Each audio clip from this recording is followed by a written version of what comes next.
Hi, everybody. Okay, we're going to do something that's a little bit crazy. We're going to show you some in-development tech in a game called GTFO, which is still in beta. And we're going to do it right here, which is something you shouldn't normally do, like undone tech. And this tech is called CineCast. And what it allows you to do is it allows you to direct game content in real time. Okay, so let me back up. What do I mean by that?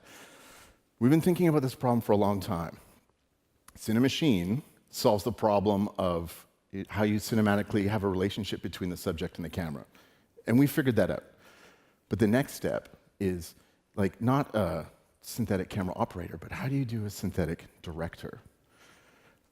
So we're going to put all this tech together, and we're going to show it to you live, and we're going to do it right here, and we're going to bring someone to help us with this. So I'd like to introduce 5-time world champion, Counter-Strike, Stephanie Harvey.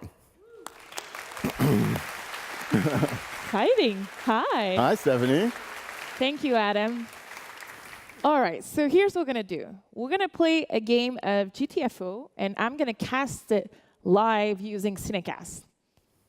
We're going to first of all meet our players backstage. So let's meet our 4 players.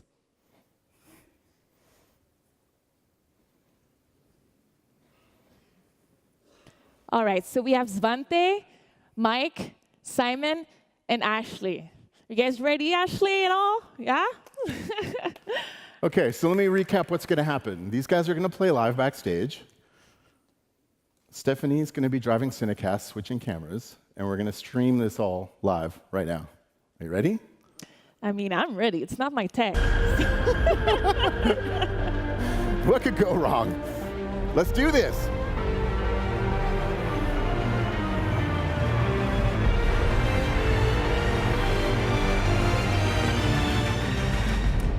All right, so to give you a little bit more context, we're playing GTFO, a 4-player co-op horror shooter where communication is key to survive. You're a prisoner, and you're forced into a dangerous underground complex, trying to find artifacts to keep your captors satisfied. Okay, so we just got dropped off into this underground complex.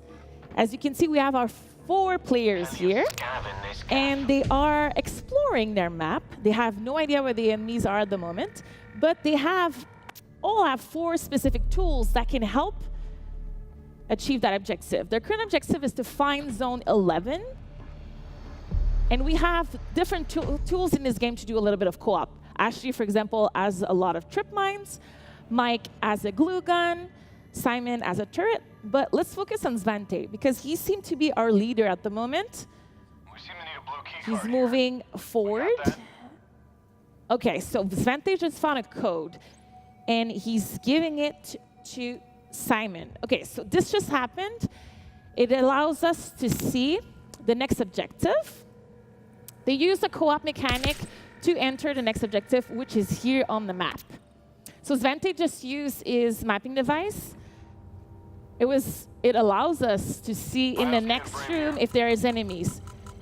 This was super important because they switch weapon from shooters to melee weapons to be able to go stealth.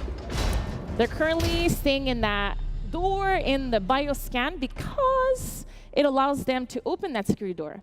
There's a lot of co-ops mechanic like that in the game. But I think we just found our first enemy here as Simon and Mike took our first enemy really quietly. Svante just took out another one. They're trying to make sure they don't alarm anyone right now. Mike is in a lot of fogs. Simon and Ashley were able to finish the last enemy. OK, so this room was relatively easy. Svante is scanning one more time the next room. That's all the blue stuff, as you can see. Oh, we have a scout, guys. OK, this is the most dangerous enemy in GTFO. If you don't kill it right away, it's actually going to call out for a bunch of enemies, and they were not able to kill it. OK, guys, this is going to become super hectic.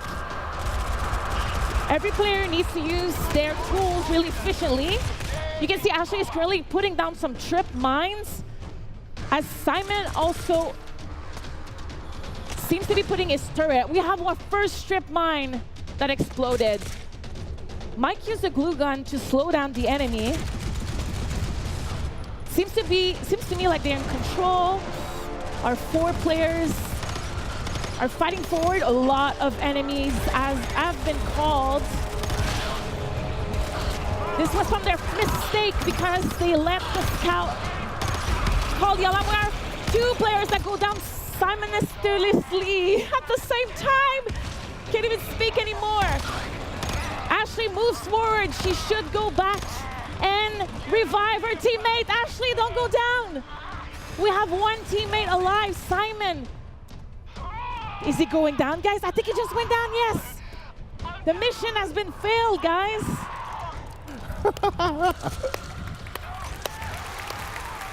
Stephanie! That was so cool. Okay, so before we get into that, we have to thank the GTFO team. Can you believe 9 people made this game, and it was the first game that they made with Unity. So congrats to GTFO. That's amazing. Okay, Stephanie, what was happening? Okay, so CineCast allowed me to direct this story all by myself. It was like having a film production crew inside the game working for me to get the best shots. I went fully automatic a couple of times, but I was always also able to focus on specific shots that I wanted. Right, and it's taken us years to get this technology together to answer the question, like, how do you film something when you don't know what's going to happen next? So let me explain and show you a little bit of the guts of how it works. So this is a gray box scene that we have on these 4 very finely dressed men run around the level like idiots. And the red cameras, there's 2 layers in the world. So there's ones that are on the wall, and then there's these ones that follow the players around.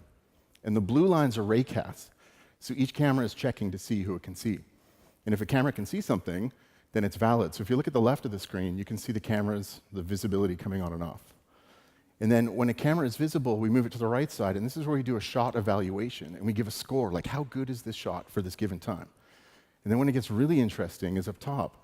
This is the story manager, and this is what's interesting, like is a person doing something interesting, is something in the level interesting? And what CineCast does is it picks the best camera transition to fulfill what the most interesting thing is happening in the game. You get to configure all this, but this is how we set this up. So when we move to GTFO, look at this example here. And can you believe we had 800 cameras going at once? And we Java-fied all the raycasts? So we didn't even feel the price of that. So it's going to switch over to GTFO. Now here's the door. Cameras are cutting automatically. But as soon as it opens, we see more enemies.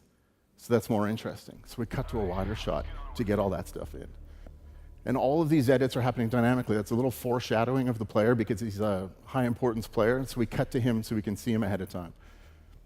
So, and like, let's remind ourselves, right? This is what esports looks like right now. It's great, but the cameras can get a little erratic. And isn't it nice to have some other points of view? So that's why we built this thing. So Steph, show us how you drive it. All right. It was really simple. I was able to pick a close-up, like this on Simon, a wide shot. I was able to do the cuts whenever I wanted. And I was able to go fully automatic with my hands up. Do a telephoto shot. Telephoto shot. Do a wide shot. Wide shot. Telephoto shot. Telephoto shot. Wide shot. Wide shot. Faster, faster. Do the roaming guy. So something else that we do here, and this is a magical part about it, is we delay everything to CineCast by 3 seconds, but we don't delay it to CineMachine. And what that means is the cameras can see into the future by 3 seconds, so they can cut and show things just before they happen. That's right. I didn't have to predict or chase the action. I picked the subject and the type of shot I wanted, and CineCast figured out the best camera for me. Yeah, and that delay is a huge part of getting shots. Good quality shots, but check out this other bit of tech. So we partnered with the French Institute for Research in Computer Science and Automation, also known as INRIA, these smart cats. They're world leaders in cinematography AI, and what they built for us is the director line system. So you know in movies there's like the 180-degree rule or the director line rule, and once you set up a scene, you can't cut across it, otherwise it's super confusing for the audience. Right, or in one shot the player is running on the left, and on the other shot he's running on the right.